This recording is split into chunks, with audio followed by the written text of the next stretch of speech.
কুমিল্লার দাউকান্দিতে শিবির নেতা জিসান মিয়া প্রধানের চাঞ্চল্যকর নিখোঁজ নাটকের অবসান ঘটেছে। পুলিশের দাবি, জিসান আসলে নিখোঁজ ছিলেন না, বিয়ে এড়াতেই নিজেই আত্মগোপনে ছিলেন।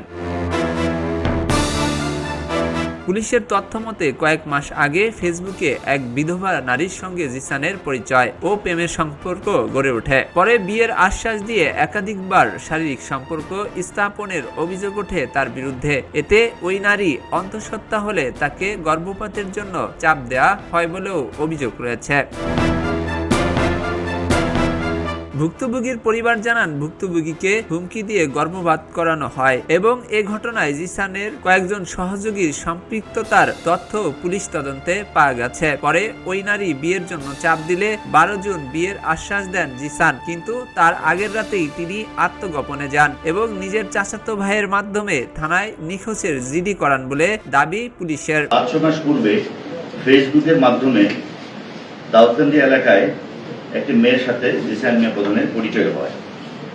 এই পরিচয় সূত্র ধরে তাদের মধ্যে মোবাইল ফোনে কথাবার্তা শুরু হয়, একটা পর্যায়ে প্রেমের সম্পর্ক গড়ে ওঠে।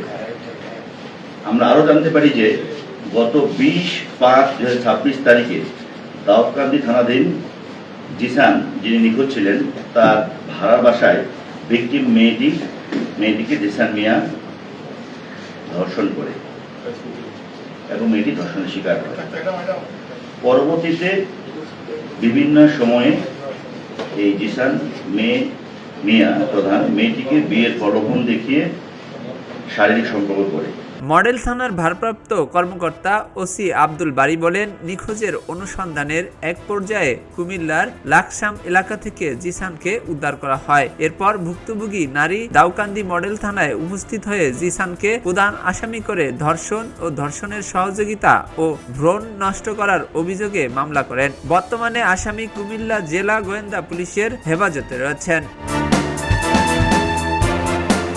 খবরের কাগজ, নিখাদ, নির্ভীক, নিরপেক্ষ।